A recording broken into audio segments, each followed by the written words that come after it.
Chandigarh Delhi express presented by Janta TV, powered by PNB kitchen में। PNB की सुनो, हेल्दी चुनो। Supported by UPS Lakshmi, LPS Bossard, proven productivity. ओए होए पीएनबी, बर्तन क्या बनाए, स्टेनलेस स्टील अव्वल है और वो भी ट्राई प्लाई। पीएनबी के स्टेनलेस स्टील प्रोडक्ट्स हैं आईएसआई सर्टिफाइड और वो भी ट्राई प्लाई यानी मेटल के 3 layers from top to bottom, ताकि बर्तन एक समान गर्म हो, जिससे आपकी कुकिंग हो फास्टर, स्मार्टर, बेटर। पीएनबी की सुनो, हमेशा हेल्थी चुनो।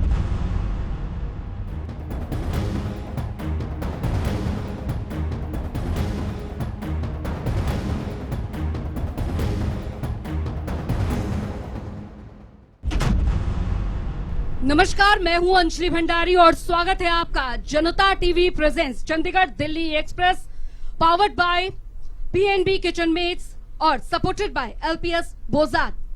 और आज हमारा ये जो सफर है वो पहुंचा है पुंडरी में। बात आज पुंडरी हल्के की होगी और बात इसके राजनीतिक का जो सफर है, जो इतिहास अब तक का रहा है, उसके भी यहाँ पर होगी। और आज हमारे साथ जो शख्स यहाँ पर मौजूद हैं उनसे हम बात करेंगे और वो किसी परिचय के मोहताज नहीं है, क्योंकि उनका जो काम है वो बोलता है। राजनीति में आए 2014 में उनकी एंट्री हुई, लेकिन अब तक उन्होंने जिस तरीके से काम यहाँ पर किया है, उनका यही नारा है कि वो सिर्फ और सिर्फ पुंडरी का विकास चाहते हैं। मैं आपको मिलवाना चाहूंगी, हमारे साथ मौजूद हैं कांग्रेस के वरिष्ठ नेता सतबीर भाना जी। बहुत बहुत स्वागत है सर आपका। सबसे पहले तो मैं बहन अंजलि जी का यहाँ पहुँचने पर स्वागत करता हूँ और जनता टीवी का भी मैं धन्यवाद करता हूं कि आपने पुंडरी हल्के की जनता की आवाज़ सुन करके मुझे यहां बुलाया। मैं आपका यहां पर धन्यवाद करता हूं। जी बिल्कुल सतबीर भाना जी, क्योंकि बात अगर पुंडरी के विकास की यहाँ पर हो रही है, उस पर भी बात हम करेंगे। साथ ही आपका पुंडरी को लेकर विजन क्या कुछ रहा है उसकी भी बात करेंगे। लेकिन दर्शकों, मैं आपको यहाँ पर बता दूं, पुंडरी के बारे में अगर एक बहुत दिलचस्प बात मैं यहाँ पर पढ़ रही थी जब, तो एक निकल कर यहाँ पर सामने आई कि 1996 के बाद से यहाँ पर कोई भी पार्टी का जो कैंडिडेट है वो जीत कर नहीं आया है, निर्दलीय कैंडिडेट। क्योंकि पुंडरी की जनता का विश्वास पार्टी से ज्यादा आदमी में है। उनका कहना है कि हमें पार्टी नहीं चाहिए, हमें आदमी चाहिए। और उनका यही कहना है और यही वजह है कि यहाँ पर जब भी चुनाव होते हैं, 1996 के बाद से जब भी चुनाव हुए हैं, तब से निर्दलीय ही जो कैंडिडेट है वो यहाँ पर जीत के आए हैं। हालांकि अब ये बात अलग है कि इस दौरान काफी भेदभाव का सामना पुंडरी की जनता को यहाँ पर करना पड़ा है, लेकिन ठीक है, इतिहास बदलता भी है, इतिहास बनता भी है, उस पर भी बात यहाँ पर होगी। लेकिन मौजूदा समय में हमारी जो ये चंडीगढ़ दिल्ली एक्सप्रेस है वो पुंडरी हल्के में चल रही है और आज हम जानेंगे कि किस तरीके से विकास जो है उसे अभी देख पा रहे हैं। जो मौजूदा विधायक द्वारा विकास की बात यहाँ पर दावे यहाँ पर किए जाते हैं वो यहाँ पर किए गए हैं और कुछ ऐसे सवाल भी यहाँ पर रहेंगे जो हो सकता है कि यहाँ पर आपको लगे कि शायद सतबीर भाना जी जो हैं वो उनको आमना सामना इसमें थोड़ा कठिन लगे। लेकिन सर, कोशिश यहाँ पर यही रहेगी कि बात यहाँ पर मुद्दों की हो, मुद्दों से भटका ना जाए यहाँ पर। और बात अगर समाज सेवी भी हैं तो समाज सेवी के तौर पर भी इन्होंने बहुत अच्छा जो है वो काम किया है। सर, शुरुआत यहाँ पर मैं करना चाहूंगी, आपकी एंट्री 2014 में हुई राजनीति में। तो कैसे यहाँ पर आपका कैसे राजनीतिक सफर शुरू हुआ? सबसे पहले राजनीति में आना कैसे हुआ आपका? पहले मैंने जब 2014 का चुनाव लड़ने से पहले मैं पुंडरी में आया तो पुंडरी की जनता से मैं घर घर में गया, मैंने मिला, तो मुझे यहाँ की जनता का जो प्यार मिला और जो जनता की एक आवाज़ थी यहाँ कि जो यहाँ के नेता है वो जात पात के नाम से वोट मांगते थे। और जो यहाँ के नेता है ये जनता को ही कहते हैं कि यहाँ की जाति पाति की राजनीति है। जनता हमारी पुंडरी हल्के की जात पात नहीं चाहती और इसी वजह से मैंने जात पात को ख़त्म करने के लिए मैंने चुनाव लड़ने की कोशिश करी। और जब मैंने चुनाव लड़ा यहाँ मैंने कोई जात पात आम नागरिक में, जनता में कोई कुछ नहीं दिखी, लेकिन यहाँ के नेताओं में मैंने जात पात बहुत देखी है। इसीलिए मैंने जात पात को ख़त्म करने के लिए मेरे भाणा गांव से मैंने शुरुआत की और सतबीर भाणा मैंने उसी दिन मेरे गांव भाणा से लगाया। क्योंकि मेरा गांव भाणा से मैंने इसलिए शुरुआत करी क्योंकि मेरा जन्म मेरे गांव भाणा में हुआ और मेरी जो कर्म नगरी है, कर्म भूमि है, वो फतेहपुर पुंडरी है। और जी। फतेहपुर और पुंडरी हल्का वासियों ने जब मैंने चुनाव लड़ा मुझे बहुत प्यार मिला। चलिए, ये प्यार जो है वो बरकरार 2019 में भी काफी देखने को मिला। सेकंड पोजीशन पे आप आए थे, हालांकि बहुत कम वोटों के मार्जिन यहाँ पर रहा। सर, क्या कमी पेशी वहां पर रह गई, क्योंकि उस समय चुनाव प्रचार आपने, आपके साथ साथ आपकी धर्मपत्नी ने भी किया उस दौरान? जब 2019 का चुनाव आया और मेरे आदरणीय नेता चौधरी रणदीप सिंह सुरजेवाला जी ने और कांग्रेस पार्टी की हाईकमान ने मुझे टिकट दी, और जब मैं जनता के बीच में गया, लगातार मैं 5 साल जनता के बीच में रहा, और जब मैंने चुनाव की शुरुआत करी जी। तो यहाँ भारतीय जनता पार्टी ने जो नारा लगाया था 75 पार, एक तो ये सबसे ज्यादा हमारे लिए खतरनाक हुआ। अच्छा। और जो इसीलिए यहाँ मैं चुनाव में मुझे कम वोट मिली कि हर नागरिक ये चाहता था, व्यापारी कर्मचारी, कि भारतीय जनता पार्टी की सरकार आएगी। इसीलिए मैंने इसमें भुगतना पड़ा।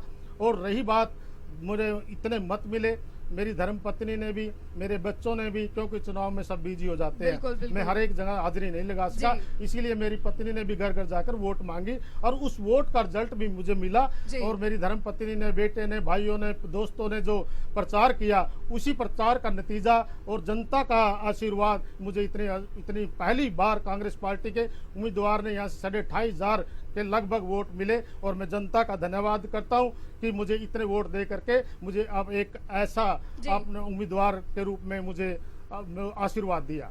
अच्छा, 2014 में तो आप निर्दलीय ठीक है, आप 2014 में तो निर्दलीय उम्मीदवार के तौर पर उतरे थे।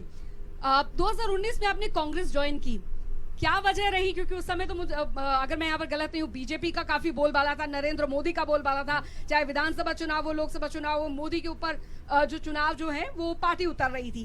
कांग्रेस क्यों चुना आपने? जब 2014 का चुनाव मैंने लड़ा और उसमें रिजल्ट बहुत अच्छा आया, मैंने यहाँ की जनता में देखा कोई जात पात नहीं थी, वो मुझे चाहते थे। और जब मैंने ये सोचा कि मैं हल्के का विकास कैसे करवाऊंगा, जो हल्के की जनता मुझे इतना प्यार करती है, मैं इनका प्यार कैसे वापस लुटाऊंगा, किस रूप में लुटाऊंगा। तो सबसे पहले मैंने पार्टी देखी, ठीक है, और जो पार्टी भी पहले नेता देखा। अच्छा। भाई कौन सा नेता ऐसा नेता है, तो बहुत है, ऐसा कौन सा पार्टी में नेता नेता तो बहुत है है। जो पहले मेरी आवाज सुने जी, और जो मैं जनता की आवाज लेकर के जी। मैं उस नेता के पास जाऊं, और वो नेता जो पूरे पुंडरी हल्के के काम कर सके। अच्छा। इसीलिए मैंने चौधरी रणदीप सिंह सुरजेवाला जी को चुना। जब मैं पहली बार चौधरी रणदीप सिंह सुरजेवाला जी से मिला तो मुझे बहुत प्यार मिला। अच्छा। मैं कारण ये था जी, जब यहाँ भारतीय जनता पार्टी ने, जी, कहते कि भारतीय जनता पार्टी का राज था, उसे क्यों खपा हुआ, मैंने कांग्रेस पार्टी क्यों चुनी। मैंने 2014 का चुनाव लड़ा, बिल्कुल। 2016 में भारतीय जनता पार्टी ने जात पात का जहर घोल करके, जाट और नॉन जाट की राजनीति करके हमारे भाईचारों को बिगाड़ा। तो इसीलिए मैंने भारतीय जनता पार्टी को नहीं, कांग्रेस पार्टी को चुना। जी। और हमारे नेता ने, मुझे एक याद है, जब हमारे नेता ने जब ये षड्यंत्र रच रहे थे जात पात का, तो एक शब्द ऐसा लिखा था समाचार पत्रों में, अपने मुख से बोला था कि जो इस दुख की घड़ी में, जो अच्छा। इस संकट की घड़ी में जी, राजनीति करेगा, परमात्मा उसको बख्शेगा नहीं। तो जब ही उसी दिन से मैंने उसको अपना नेता मान लिया था कि अच्छा। अगर मैं जाऊंगा चौधरी रणदीप सिंह सुरजेवाला जी के साथ कांग्रेस पार्टी ज्वाइन करूंगा, क्योंकि उस नेता में कोई जात पात नहीं। वो चाहता है कि कोई किसी भी बिरादरी का हो, वह मेहनती हो, वो बिल्कुल साफ छवि का हो, काम करने वाला हो। इसीलिए मैंने चौधरी रणदीप सिंह सुरजेवाला जी को चुना। अच्छा, मुझे सर एक बात समझ में नहीं आई। आप कह रहे हैं, जात पात की बात कह रहे हैं कि जात पात का जो बिगुल है वो बजाती है पार्टी बीजेपी। हाँ जी। वो कहते हैं कि आप लोग परिवारवाद फैलाते हैं। परिवारवाद तो हमने कोई फैलाया नहीं, जी, कांग्रेस पार्टी ने तो कोई परिवारवाद फैलाया नहीं। क्यों आज ये भारतीय जनता पार्टी में देख लो, सभी के पुत्रों ने टिकट मिली हुई है, ठीक है, सभी के पुत्र चुनाव लड़ते हैं। ठीक तो है, ये कोई किसी उसमें चला जाता है, कोई किसी उसमें चला जाता है, तो जिसमें गुण होंगे वही चुनाव लड़ेगा। ठीक है, जिसको जनता चाहेगी उसको जिताएगी। ठीक है, अगर जनता किसी को जिताएगी जी, तो उसको परिवारवाद कैसे बोल सकते हैं। जी। जनता को जिसको प्यार मिलेगा, जनता उसी को वोट देगी, उसी को बनाकर भेजेगी। अच्छा चलिए, ये बहुत दिलचस्प यहाँ पर बात हुई और इस पर मैं और भी यहाँ पर बात करूंगी, क्योंकि देखिए हरियाणा में आए और हरियाणा में अगर बात राजनीति की नहीं हुई तो फिर क्या यहाँ पर हुई। लेकिन चलिए, पुंडरी के विकास को हम दरकिनार नहीं कर सकते। पुंडरी के विकास को आप किस तरीके से देखते हैं, क्योंकि आप लगातार नॉन स्टॉप जो है वो पुंडरी के लिए काम करते आए हैं। आप जरूरी नहीं कि सत्ता में हो या ना हो, लेकिन चलिए ठीक है, ये बात अच्छी है। कोरोना के टाइम भी आपने काफी बढ़ चढ़ कर किया काम। अभी पुंडरी के विकास को लेकर अभी देखिए हमारी जो बस है वो तो सड़क पर दौड़ रही है, देख ये सकते हैं पुंडरी का विकास जी। बहन जी आप खुद देख लो जी ये कितनी सफाई है, कितना यहाँ का विकास है। जी जहाँ भी आज यहाँ भारतीय जनता पार्टी की सरकार है, भारतीय जनता पार्टी का नुमाइंदा यहाँ से है। अच्छा, जेजेपी और बीजेपी का नुमाइंदा भी यहाँ पे है, बिल्कुल। निर्दलीय भी यहाँ पर है। जो निर्दलीय विधायक है जो ये कह रहा है कि मैंने इतना विकास करवा दिया, इतना विकास करवा दिया, विकास के नाम से डंडोरा पीटा जा रहा है। जी। आज पुंडरी हलके में, मेरे पुंडरी शहर है ये, इसमें सामुदायिक केंद्र है, ठीक है। 5 साल से अधूरा पड़ा है। आर्य समाज का मंदिर 5 साल से अधूरा पड़ा है। जो पुंडरिक तीर्थ है 5 साल से वो अधूरा पड़ा है। पुंडरिक तीर्थ पर तो दो हमारे जो ये नगर पालिका के चेयरमैन है वो अपना इस्तीफा दे चुके हैं, और यहाँ जो नगर पालिका का सेक्रेटरी है वो भी 2 बार इस्तीफा दे चुका है क्योंकि यहाँ का जो एमएलए पर भ्रष्टाचार के आरोप उसके जो हमारे चेयरमैन है उन्हें लगाए हुए हैं। तो विकास कैसे मान लेंगे हम? इस विकास को विकास नहीं मानते। और किसान हितैषी सरकार अपने आप को बोलती है, वाकई में किसानों का यहाँ पर कुछ भला हुआ है? जब 3 काले कानूनों के खिलाफ किसान सड़कों पर थे जी, पुंडरी हल्के में जो भी नेता चुनाव लड़ने के लिए आया, चाहे वो 8 कैंडिडेट हो चाहे वो 10 कैंडिडेट हो, ठीक, उस समय का किसानों के साथ ऐसा कोई भी कैंडिडेट नहीं जो किसानों के साथ खड़ा हुआ हो, जो किसानों के सुख और दुख में खड़ा हुआ हो, 3 काले कानूनों के खिलाफ आया हो। मैंने बढ़ चढ़कर किसानों का सहयोग किया, किसानों के साथ रहा। जो किसान भाई अपनी मेहनत से, खून पसीने से जी, 140 करोड़ जनता का, ठीक है, जिसमें वो भी आ गए जो इन्होंने 3 काले कानून बनाए थे, उनका पेट भर रहे हैं, तो उनका जो साथ नहीं दे सकता, जय जवान जय किसान का नारा जिन लाल बहादुर शास्त्री जी ने दिया था, जो उसका साथ नहीं दे सकते तो वो आम आदमी का यहाँ क्या सहयोग करेंगे? जी। लेकिन चलिए, बात यहाँ पर कांग्रेस की होती है, क्योंकि कांग्रेस पार्टी 2019 की अगर यहाँ पर बात की जाए तो मैंडेट उतना कांग्रेस को नहीं मिल पाया, लेकिन वोट शेयर बढ़ी, ये था। लेकिन हालांकि ठीक है, बाद में बीजेपी जेजेपी मिल गई और आपस में मिलकर सरकार यहाँ पर बना ली, जो अभी तक चल रही है। लेकिन कांग्रेस में जो अब तक अब गुटबाजी से कहें या क्या कहें, आपसे मैं सवाल पूछूंगी तो शायद आप उसे गुटबाजी नहीं करेंगे, लेकिन यही साइन है ना आपकी पार्टी का, एक हाथ में भी उंगलियां बराबर नहीं है, तो कैसे पार्टी के अंदर चल रहा है सब कुछ? हमारी कांग्रेस पार्टी शुरू से एक है, ये हमारा हाथ का पंजा है। हमने पहला चुनाव भी ऐसे लड़ा, अच्छा, और आने वाला चुनाव भी हम ऐसे ही लड़ेंगे, ठीक है। ये बात अलग है कि हमारे नेता की किसी डिस्ट्रिक्ट में किसी साथी की ड्यूटी लग जाते है, किसी डिस्ट्रिक्ट में दूसरे साथी की ड्यूटी लग जाते है, किसी की वार्ड पर ड्यूटी लग जाती है, किसी कार्यक्रम में कोई नेता नहीं आता, किसी कार्यक्रम में कोई बड़ा नेता नहीं आता। एक कार्यक्रम में सभी नेता नहीं आ सकते, अच्छा, सभी अपने अपनी जगह अपने अपने जनसभा के तहत जनता से मिल रहे हैं और कांग्रेस पार्टी का संदेश पहुंचा रही है। हम इसको गुटबाजी नहीं कह सकते। अगर हम सभी नेता एक स्टेज पर आएंगे तो पूरा हरियाणा हम कैसे कर पाएंगे? अच्छा। तो इसीलिए हमारे नेताओं की ड्यूटी है कि चारों तरफ हरियाणा में प्रचार हो। पिछली बार की जैसे भारतीय जनता पार्टी ने पिछली बार एक दुष्प्रचार करके जनता को बकाया, ऐसा दुष्प्रचार अब की बार कांग्रेस पार्टी नहीं होने देगी। इसीलिए चारों कोनों से हमारे बड़े नेता लगे हुए हैं और कांग्रेस पार्टी का राहुल गांधी जी का संदेश जनता तक पहुंचा रही है। चारों नेता राहुल गांधी के आने का वेट कर रहे हैं क्या? नहीं, राहुल गांधी तो कभी भी आ सकते हैं, कभी भी आ सकते पहले भी आया, जब चुनावों के दौरान आते हैं, पहले भी आया। जैसे खेती बचाओ यात्रा, जब 3 काले कानून बने और भारतीय जनता पार्टी लाई, सबसे पहले राहुल गांधी पंजाब से हरियाणा में पेहवा में आए थे और वो खेती बचाओ यात्रा ट्रैक्टर पर आए थे और उसका संयोजक मैं खुद था, जो पेहवा में चौधरी रणदीप सिंह सुरजेवाला जी के साथ ट्रैक्टर पर हमारे माननीय राहुल गांधी जी आए थे। जी सतबीर जी, एक पुंडरी के लिए बहुत फेमस बात है, मैं पढ़ रही थी कहीं तो वहाँ पे लिखा हुआ था कि अगस्त के महीने में यहाँ पे एक बहुत मशहूर मिठाई है फिरनी, वो बनती है। आप बातों को कभी कई बार उसी फिरनी की तरह उलझा रहे हैं, वो मैं चाहूंगी आप ऐसा ना करिए प्लीज। पर ठीक है, कोई बात नहीं, आपने अपनी बात यहाँ पर रखी है। फिरनी बहन जी, फिरनी उलझती नहीं, फिरनी जलेबी तो उलझती है। अच्छा। यहाँ की फिरनी तो मशहूर है, वो टेढ़ी मेढ़ी होती है। हाँ, नहीं, वहाँ की फिरनी बहुत नरम है, मशहूर जी। है फिरनी यहाँ की। यहाँ इसलिए यहाँ के लोग बहुत हरियाणा मीठे हैं। कांग्रेस में भी ये स्थिति, फिरनी वाली स्थिति तो नहीं है नहीं, कहीं? फिरनी वाली नहीं है हरियाणा में, फिरनी वाली है लेकिन वो मीठी भी है, मुलायम भी है, और अच्छा। सभी चाहते हैं कि पुंडरी की फिरनी मुझे मिले। मिठास ज्यादा होती है तो फिर शुगर भी बढ़ जाता है। नहीं बहन जी, यहाँ की फिरनी में मिठास नहीं है, इसीलिए यहाँ की फिरनी मशहूर है। चलिए ठीक है, बात अब हम पुंडरी की एक बार फिर से करते हैं, फिर मैं कांग्रेस पर दोबारा आऊंगी, क्योंकि देखिए हरियाणा कांग्रेस में बात शुरू होती है तो फिर बहुत सारे सवाल जो हैं वो अपने आप में आते रहते हैं। रोजगार की बात यहाँ पर करते हैं, चुनावी साल है ये, जाहिर तौर पर बच्चों की शिक्षा की बात हो, रोजगार की बात हो, नौकरियों की बात हो, औद्योगिक इंडस्ट्रियलाइजेशन की बात हो, यहाँ पर बहुत सारी बातें होंगी। यहाँ पर बीजेपी की तरफ से नहीं, आप लोगों की तरफ से भी यहाँ पर हाँ जी, होंगी। हाँ जी, कोई नहीं। रोजगार को लेकर क्या बदलाव आया है? जब से भारतीय जनता पार्टी की सरकार आई है, जी जो गरीब आदमी को, जो कम पढ़े लिखे बच्चे को रोजगार मिलता था, जी आज जो स्कूल में प्रिंसिपल के पोस्ट पर जाने वाला, आज उसी स्कूल में पीएन की पोस्ट पर लगा हुआ है।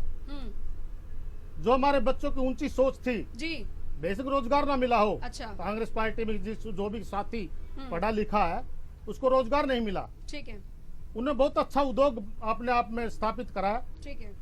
और एक मिसाल पैदा करी है। लेकिन इस सरकार ने डी ग्रुप क्या है, पहले तो कांग्रेस पार्टी में डी ग्रुप नहीं लिखते थे।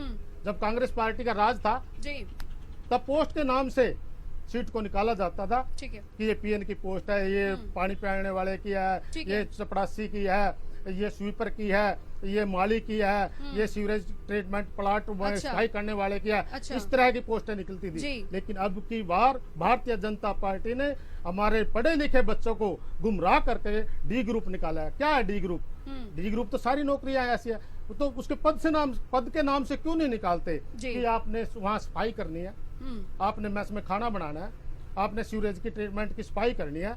तो जब हमारे बच्चे को ये पता चलेगा कि आप इतने पढ़े लिखे हो और आप कौन सा फार्म भर रहे हो, हमारे बच्चे फार्म नहीं भरेंगे। इनको गुमराह करके डी ग्रुप दे करके, डी मीन डेड, हमारे बच्चों को डेड किया जा रहा है, इसीलिए डी ग्रुप के नाम से। और मैं आपके इस चैनल के माध्यम से कहना चाहता हूँ कि इसका बच्चे विरोध करें और उस पोस्ट का नाम उसमें लिखे जिस पोस्ट के लिए उन्हें ये नौकरी निकाली है, और उसी पोस्ट पर जो बच्चा चाहे, जिसकी इच्छा होगी, वो फार्म भरेगा। बिल्कुल, चलिए ठीक है, इस बात को भी यहाँ पर मानते हैं। लेकिन अभी हम देख पा रहे हैं किस तरीके से राजनीतिक उठापटक जो है चुनावों से पहले भी यहाँ पर हो रही है, उसे किस तरीके से देखते हैं? क्योंकि एक बड़े नेता थे आप लोगों की पार्टी में, मैं नाम नहीं लूंगी, अब वो बीजेपी में आ गए हैं, काफी लंबी पार्टियों से घूमते घामते आए हैं, लेकिन अब बीजेपी में आ गए हैं। आपको नहीं लगता कि बीजेपी यहाँ पर अपना कुंभा जो है वो यहाँ पर बढ़ा रही है? कांग्रेस की क्या तैयारी है इस चुनावी साल में? ये लोकतंत्र है, जिसको जहाँ कोई जिसकी इच्छा हो वहाँ जाएगा। अच्छा, मैं हमारे नेता पर टिप्पणी नहीं करूंगा, मैं तो सिर्फ एक बात कहूंगा। हाल फिलहाल बसपा के भी कई कार्यकर्ता आप में ज्वाइन हुए, आप ने ज्वाइन हाँ, करा हाँ, है? जिसका भी कांग्रेस पार्टी जी। में विश्वास होगा वो आज कांग्रेस पार्टी में जुड़ रहा है। ठीक है, जैसे हमारे निर्मल सिंह जी थे, पहले वो चले गए, बहन चित्रा जी थी, जी आम आदमी पार्टी में चले गए ठीक है, थे। अब फिर कांग्रेस पार्टी में आए हैं, जिससे जी। कांग्रेस पार्टी को मजबूती मिली है। बहुत से ऐसे नेता है जो कांग्रेस पार्टी ज्वाइन कर रहे हैं। हमारे जी। चौधरी रणदीप सिंह सुरजेवाला जी के साथ भी, कुमारी शैलजा जी के साथ भी, भूपेंद्र हुड्डा के साथ भी, किरण चौधरी के साथ भी, और हमारे अध्यक्ष के साथ भी, सभी के साथ दिन प्रतिदिन हमारा परिवार बढ़ता जा रहा है। और मेरे पुंडरी हल्के में भी जी बसपा छोड़कर जो यहाँ के जिला अध्यक्ष थे भाई शीशन जी, उन्हें पार्टी ज्वाइन करी। बहुत से जो पहले सरपंच रहे ठीक। उन्होंने भी पार्टी ज्वाइन जी। करी। अब की बार यहाँ से कांग्रेस पार्टी की सीट निकलेगी और पहली बार 96 के बाद यहाँ से रिकॉर्ड टूटेगा। 91 में आखिरी बार कांग्रेस के आए थे। हाँ जी, अब आप कह रहे हैं कि इतिहास बदलेगा यहाँ पर, हाँ जी। इतिहास दोहराएगा नहीं यहाँ पर। हाँ जी, जी हाँ, जो अब लगातार चल रहा है इसको बदलेगा और इतिहास दोबारा से कांग्रेस पार्टी का यहाँ 91 में एमएलए बना था, अब कांग्रेस पार्टी इस रिकॉर्ड को अपना कामयाब रखेगी। दोबारा से कांग्रेस पार्टी आएगी और जो पहले लगातार रिकॉर्ड तोड़ने के लिए यहाँ दोबारा से कांग्रेस पार्टी पुंडरी आई। हल्के की जो स्थापना हुई थी 52 में हुई थी, हाँ जी। 1952 में हुई थी और पहले भी कांग्रेस के थे वहां से विधायक। ठीक है सर, आपकी अभी हाल फिलहाल एक यात्रा भी हुई है, उसके बारे में बताइए कैसा रहा वहां पर, कितना जनादेश, जो आपने बताया था कि काफी जनसंख्या में कार्यकर्ता यहाँ पर जुटेंगे, लोग जुटेंगे, कैसा रहा वहां पर? कांग्रेस संदेश यात्रा जी। पूरे हरियाणा में चल रही है। जी मेरे पुंडरी हल्के में बहुत अच्छी कांग्रेस संदेश यात्रा निकली है और जी। लोगों का जन समर्थन मुझे कांग्रेस संदेश यात्रा में मिला है। और आने वाले जब 10 मार्च होगी, 10 मार्च को मैंने पुंडरी अनाज मंडी में रैली रखी हुई है, उसमें भी लाखों तो मैं नहीं कहूंगा क्योंकि पूरा मेरा लाख तो मेरे 2 लाख के करीब तो वोट ही है, जी तो हजारों की संख्या में मुझे यहाँ मेरी माता बहनें युवा साथी बुजुर्ग यहाँ मुझे आशीर्वाद देने पहुंचेंगे और ये बहुत अच्छी सफल रैली होगी। जी। और मैं आपसे भी आशा रखता हूँ जी। कि इस रैली के बारे में भी आप जनता से मेरी तरफ से प्रार्थना जी। करें कि इस रैली में ज्यादा से ज्यादा मेरे भाई मुझे प्यार देने के लिए आशीर्वाद देने के लिए पहुंचे। चलिए सर, बहुत अच्छी बात है यहाँ पर। लेकिन पुंडरी के बारे में देखिए, हम बातें कई यहाँ पर करते चल रहे हैं, पुंडरी हल्के से हम यहाँ पर प्रस्थान कर रहे हैं और आप को बातें भी हम कई चीजें बता रहे हैं पुंडरी को लेकर, और इंटरेस्टिंग फैक्ट्स अगर बात यहाँ पर पुंडरी को लेकर की जाए, देखिए अक्सर ये होता है जब भी चुनाव आते हैं तो जनता जो सरकार बनने वाली है उसी के किसी कैंडिडेट को चुनती है। पुंडरी में यहाँ पर थोड़ा अलग है, यहाँ के लोगों की सोच अलग है। वो चाहते हैं हमारा नया जो है कैंडिडेट, कोई भी जो निर्दलीय खड़ा होता है उसके साथ वो जाते हैं, वो ये परवाह नहीं करते बाद में भेदभाव होगा नहीं होगा। अब ऐसे चुनावी क्षण में अगर हम देखें यहाँ पर जहाँ पे ऐसा ही माहौल जो है वो रहता है, पुंडरी एकदम हरियाणा में अन्य हल्कों से अलग ही चलता है। यहाँ पर आपको क्या चीजें हैं जो ऐसा लगती है कि आप बेस्ट हैं और आप जब चुनाव, अगर पार्टी आपको टिकट देती है तो आप ये पुंडरी के लिए जरूर करके दिखाएंगे? इस सवाल के लिए आपका बहुत बहुत धन्यवाद बहन जी। जी क्योंकि यहाँ की जो जनता है कैंडिडेट को देखती है, ठीक है लगातार का यहाँ का रिकॉर्ड रहा है, जी। जिसने भी यहाँ से चुनाव लड़ा उसको एमएलए बनाया यहाँ की जनता ने। जो भी यहाँ का एमएलए का कैंडिडेट रहा, सेकंड पोजीशन पर रहा, दूसरे नंबर पर रहा, आने वाले दूसरे उसके चुनाव में जब भी उसके बाद कोई चुनाव आया उस कैंडिडेट को एमएलए बनाकर यहाँ की जनता ने भेजा है। तो यहाँ की जो कहते हैं कि कांग्रेस पार्टी का कोई एमएलए नहीं बनता, ठीक है, इसमें जनता का कोई कसूर नहीं है। जैसे आप ये पहली बार 91 के बाद 96 में यहाँ बदलाव चाहती थी बिल्कुल। जनता, पहली बार नरेंद्र शर्मा जी को यहाँ से चुन लिया। जी उसके बाद हमारे जो नेता थे यहाँ कांग्रेस पार्टी के ईश्वर जी, उन्होंने यहाँ अच्छा विकास कार्य करवाया था पुंडरी में। मैं मानता हूँ कि उसके बाद यहाँ कोई विकास कार्य नहीं हुआ। उसको श्रद्धांजलि देने के लिए यहाँ की जनता ने चौधरी तेजवीर जी को बनाया। तेजवीर सिंह के बाद फिर जहाँ यहाँ के दिनेश कौशिक जी ने चुनाव लड़ा था उस टाइम वो सेकंड पोजीशन पर आए थे, हार गए थे, ठीक है। तो उससे अगले चुनाव में यहाँ दिनेश कौशिक जी को यहाँ के आशीर्वाद दे दिया। उसके बाद 2 बार दोहराया। हाँ जी, 2 बार। उसके बाद अगला चुनाव जब वो लड़ा तो वो कांग्रेस पार्टी से लड़ा था, तो यहाँ का जो पंचायती उम्मीदवार सुल्तान जरोड़ा जी बन गए थे। तो अगला चुनाव जब हुआ तो यहाँ के जो मौके के एमएलए थे, दिनेश कौशिक हार चुके थे, उन्हें टिकट लेने से मना कर दिया जी। तो कांग्रेस पार्टी ने दूसरे को टिकट देना पड़ा। बिल्कुल। तो वहाँ के कैंडिडेट पहली बार यहाँ कांग्रेस पार्टी के उम्मीदवार को बहुत कम, मात्र 3200 वोट मिले थे 2014 के चुनाव में। 2014 का चुनाव मैंने भी लड़ा था जी। मैंने भी 15000 वोट मिले थे। सबसे बड़ी बात तो ये रही कि जब मैंने 2014 का चुनाव लड़ा तो मेरे सामने 3 एमएलए थे जी। तो 3 एमएलए के सामने मुझे 15000 वोट मिले और 15000 वोट उन 2 एमएलए को मिले, तेजवीर जी को और नरेंद्र शर्मा जी को। तो पहली बार मुझे इतना प्यार मिल गया। तो यहाँ की जनता जब भी कोई नेता सेकंड पोजीशन पर आता है, जैसे पिछली बार यहाँ हमारे माननीय रणधीर गोलन जी थे, सेकंड पोजीशन पर थे, वो हार गए थे, 34,000 वोट मिले और 2019 में जनता ने उनके फिर वहां से यहाँ से बनाकर भेज दिया तो टिकट कट गई थी। अब की बार सेकंड पोजीशन पर आपका भाई है, ये जनता का आशीर्वाद मुझे मिला था और मुझे अब की बार आशा है कि मुझे सेकंड पोजीशन पर था और जनता मुझे आशीर्वाद देगी। आपका कॉन्सेप्ट और कैलकुलेशन बहुत तगड़ा है। आपका कॉन्सेप्ट और कैलकुलेशन बहुत बढ़िया है सर, बहुत बढ़िया है। लेकिन चलिए ठीक है, बात किसानों की करते हैं कि खलियान भी हम यहाँ पर देख पा रहे हैं। किसानों की हितैषी यहाँ पर सरकार कहती है कि हमने कई योजनाएं चलाई हैं। राहुल गांधी भी कई बार किसानों के घर गए हैं, वहां पर खाना भी खाया है, किसानों से बात की। अभी हमने देखा था किसानों के खेतों में गए थे, उन्होंने वहां पर चावल आई थिंक वहां पर बोया था।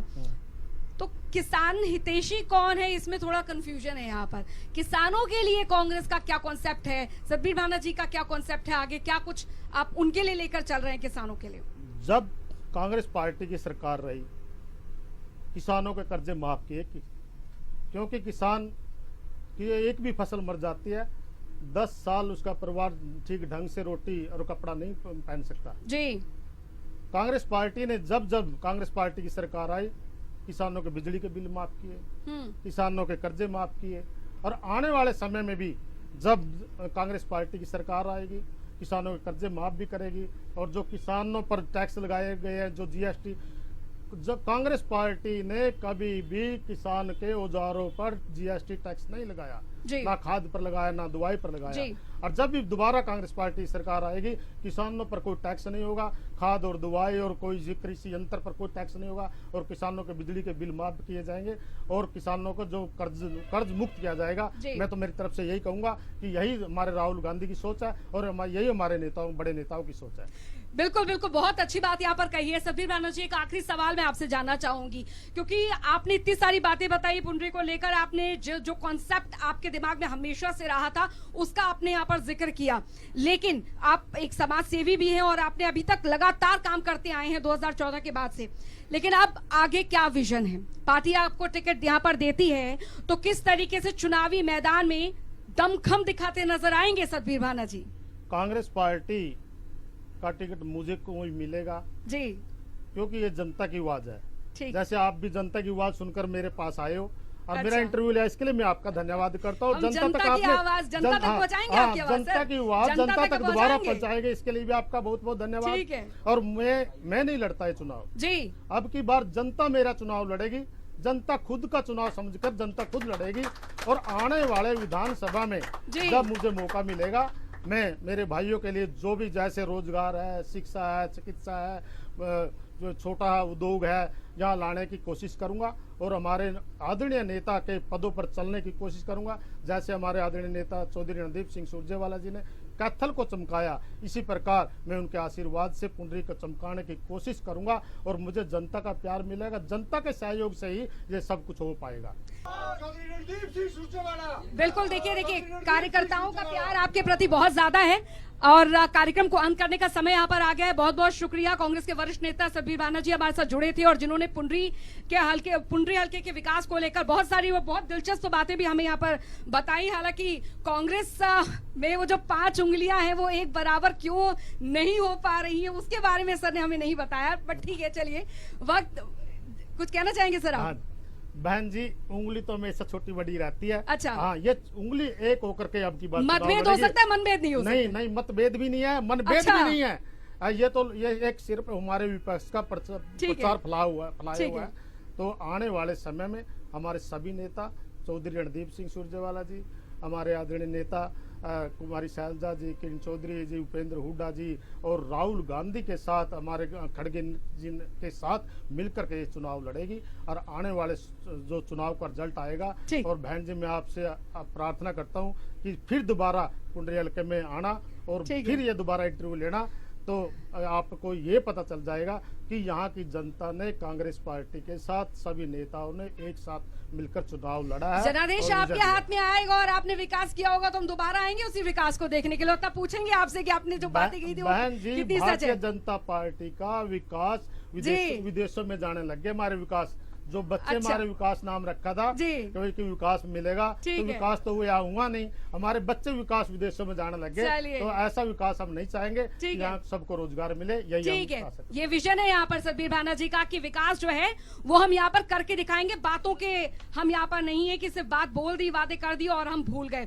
फिलहाल पुंडरी हल्के की बात यहाँ पर हम कर रहे थे, और पुंडरी हल्का अपने आप में ही काफी दिलचस्प है, क्योंकि यहाँ की जनता का यही मानना है कि हमें पार्टी नहीं, हमें आदमी चाहिए, वो आदमी जो हमारे यहाँ का विकास कर सके। लेकिन अब चुनावी साल है, तो जाहिर तौर पर बहुत दिलचस्प यहाँ पर चुनावी जो जंग है वो यहाँ पर राजनीतिक बवंडर है, वो यहाँ पर देखने को मिलेगा। और देखने को ये भी मिलेगा, जैसे भानस जी ने बोला कि एक मंच पर दिखेंगे सारे, इंतजार उसका भी रहेगा। फिलहाल पुंडरी की जनता इतिहास बदलेगी या बनाएगी, ये देखने वाली बात होगी। चलिए, फिलहाल चंडीगढ़ दिल्ली के हमारे इस सफर में अभी के लिए फिलहाल इतना है। और जैसा कि हम कहते हैं यहाँ पर कि चंडीगढ़ दिल्ली आपको जाना है तो इसके लिए आपको किसी बोर्डिंग पास की जरूरत नहीं है। आपको जरूरत है आपकी क्षेत्र की जनता जब उस पर मोहर लगाएगी ना, मत का मोहर लगाएगी ना, तभी आप वहां पर पहुंचेंगे। बहुत बहुत शुक्रिया, बहुत बहुत शुक्रिया। बने रहिए जनता टीवी के साथ। नमस्कार।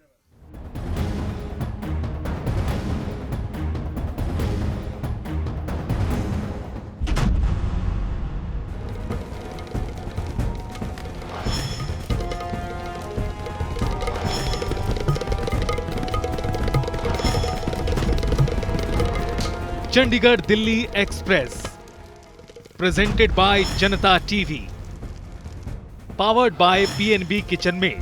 पीएनबी की सुनो, हेल्दी चुनो। Supported by UPS Lakshmi, LPS Bossard, proven productivity. ओए होए पीएनबी, बर्तन क्या बनाए, स्टेनलेस स्टील अव्वल है और वो भी ट्राई प्लाई। पीएनबी के स्टेनलेस स्टील प्रोडक्ट्स हैं आईएसआई सर्टिफाइड और वो भी ट्राई प्लाई यानी मेटल के 3 layers from top to bottom, ताकि बर्तन एक समान गर्म हो, जिससे आपकी कुकिंग हो फास्टर, स्मार्टर, बेटर। पीएनबी की सुनो, हमेशा हेल्थी चुनो।